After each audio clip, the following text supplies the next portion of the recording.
Daylen Everett, they took 85th overall in the third round, who we've heard very little about, really, just because of the nature of the large class that we've had. The noise coming out of OTA is that he's one of the standouts, right? I saw Matt Cabotli saying that. All this to say, what I saw from Daylen Everett, for a guy that we've spoke very little about, I'm surprised that this was a guy that was available. Georgia, a Power 5 team, playing cornerback, a valuable position. Why was Daylen Everett still available where he was? And is there a reason that we should be concerned about that? Despite being Georgia's top corner, he was still the 279th overall corner, and the grades weren't amazing. The production dipped, the coverage grade 78, the defensive grade 69.7, but the run defense grade 10th in nation, 90.1 run defense grade. Maybe that's why he was on the Steelers' radar. But there's a lot to like about him. Dude was first team All-SEC 2025. A down year for Georgia, so production's not going to be as high. But he's a solid prospect from what I'm seeing. It's kind of a crowded room. Brought in Dean. They've got Eccles. He's going to have a slightly harder road onto the roster. But I think he's a good player. That looks like a pro corner to me. He doesn't seem like a project corner. He seems like a guy that's ready to start making the transition to the NFL. Yes, I think the first thing you notice about him is his frame and his speed. He's 6'1", 196. And 4.38 40-yard dash. And you do see that when he's breaking down on pass breakups. He had 5 picks, 19 pass breakups, some forced fumbles as well. He seems very clutch, big plays in big moments rather than a massive volume of plays. But he's very physical, very competitive. He's very much press man. He mirrors routes downfield. Apparently that's exactly what he's been doing in OTAs, by the way, is going one-on-one with DK Metcalf. That was one of the things that I think Matt Cabotli tweeted out. My top note is seems great at staying in phase. From his tape, that was my key takeaway. He's sticky. He's a phase merchant. There's other problems, but he's smooth, change of direction, agility, body control, consistent height with his hips and shoulders through his breaks, no wasted movement. Once he's in man with a guy, he can stick on him, and I like that. That's something you can work with. In fact, he started for 3 years at Georgia in the SEC. He's played 2,400 snaps. He's well tested against players that have gone on to play in the NFL. The other side of the physicality is the fact he's probably going to give away penalties. He does get very physical and he loves to hold on. And in the NFL, he's not going to be able to do that as much. So I think him staying in phase is really important. He doesn't really look back towards the quarterback or towards where the ball is. He's watching the eyes of the receiver. He's matching the body language. He's not even turning back to look at the quarterback. He's watching the receiver. Where's the receiver going? Ability to stay with him as the ball's coming to him. His eyes are going to get wide.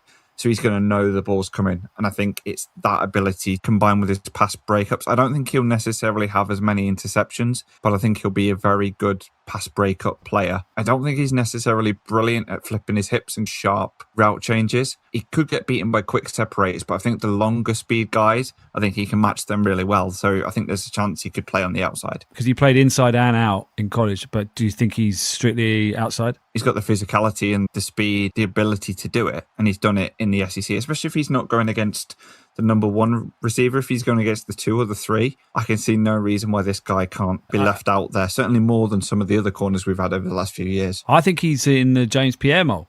James Pierre didn't play the slot, right? He was strictly outside, man guy, good at what he did, but limited. Everett's a better mover and is going to be a better player than Pierre. I think he's got higher upside.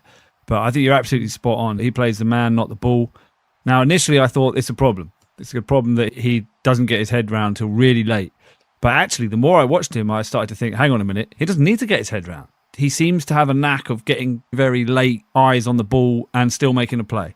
So perhaps it's actually a super ability for him. It's not that he's getting beat over the top with these late looks. He's getting his head round right at the last minute and still making a play on the ball. And that's where some of his picks come from. I agree with you. I don't think he's going to be the ball hawk that he was in college. But he's going to struggle in the same way that JPJ did at the start. Grabby, and the fact that he's playing the man rather than the ball, refs will read that as contact and not reading the fact that he's got reactions and hand-eye coordination. I think he needs to get his head round, not to look at the ball, but to show that he's looking at the ball. Like checking your wing mirrors in a driving test. Yeah.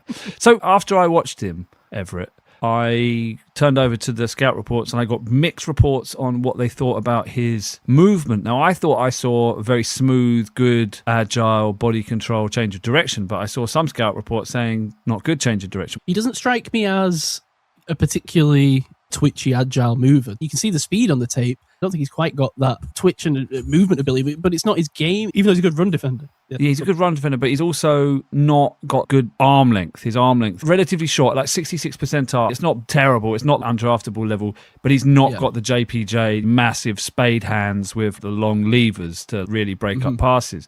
So he's not the shifty, inside breaking, super smooth guy, and he's not the pass break up jam. I don't think his jams at the line are that great. I don't think his technique's that great to jam. What he's good at is after the receiver has got 1 or 2 yards downfield, he's great at recovering, getting into phase and sticking with his man. That's his superpower. I think he's a good corner rather than being potentially an elite corner.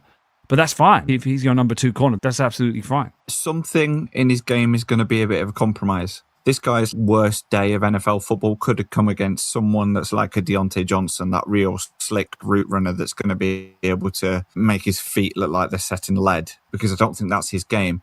Whereas if I look at the AFC North receivers and I think, this guy could have a good game against some of them. So maybe they've looked at the profile of the receivers in our division and tried to get a corner that they think matches up well against them. They like Georgia. I think there's a lot to like about him. I think he's a solid cornerback. Special team speed. Definitely. His speed profile is quite interesting. So he's 89 percentile 40, 4.38 40. That's very fast, and that shows up on tape. The 10-yard split, 53 percentile. So he's a medium/long speed merchant rather than the quick burst. And I think that's what maybe those scout reports are getting at, in that he's great at staying in phase. He's not the most bursty guy. So yes, potentially special team speed if he's got the long speed. He's quite a big hitter as well. I don't think he's a very good tackler. I think his tackling's poor.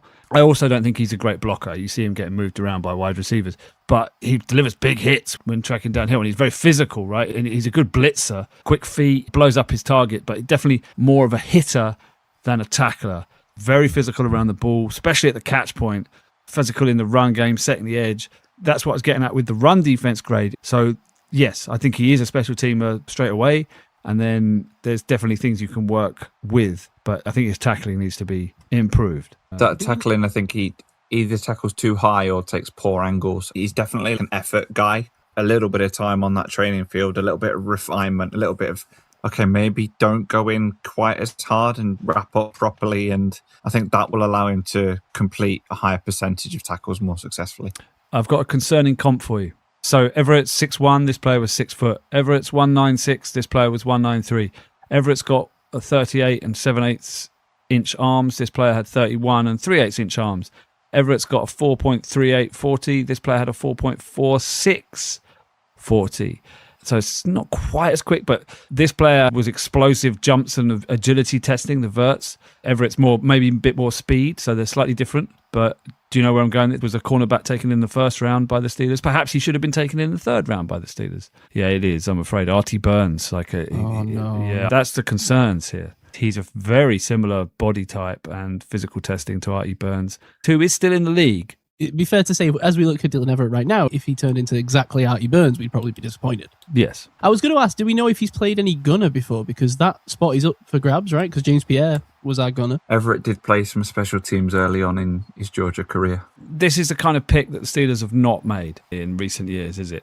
In what sense? Day 2 cornerback that works out. It's not worked out yet. It's not worked out. I'm not saying that's a reason to be doubtful. I'm just saying let's hope this one works out, because most of the second round, third round, fourth round corners they've taken, I think what was Cortez Allen, he's probably one that worked out. But you think of Sinquez Golson and all the other guys that they've drafted recently, they've got their best results out of corner from free agents, haven't they, really?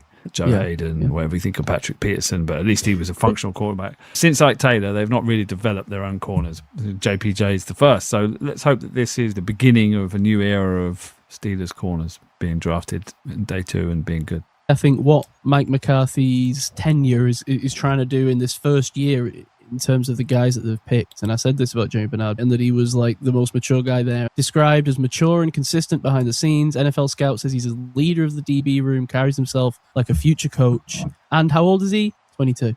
They're very clearly a beeline straight for these guys that are on proven programs, still young, but mature beyond their years. And they've done that over and above freak athletic testing and the usual things that we see teams chase. And I think that's a smart thing to do when you're trying to set a culture that goes down below what is the surface level, which is these let's be honest, older players. We've got Cam Hayward, we've got TJ Watt, we've got these guys that might not be here in 2-3 years. And what's the culture going to be when those guys aren't here? And these are the foundation layer dudes that we're seeing right now. And I think that's more important sometimes even than the play on the field. Bernard, Reed Jennings-Dunker, Heidenreich, they're all high character guys, aren't they? Yeah. Like a culture setting draft. Like it was like laying out the cards and being like, right, this is what this era is going to be about. And that's what I like most about the draft. Maybe not the value per se everywhere or whatnot, but we spoke about that. The value maybe didn't matter as much in this draft, especially once you got past day 2.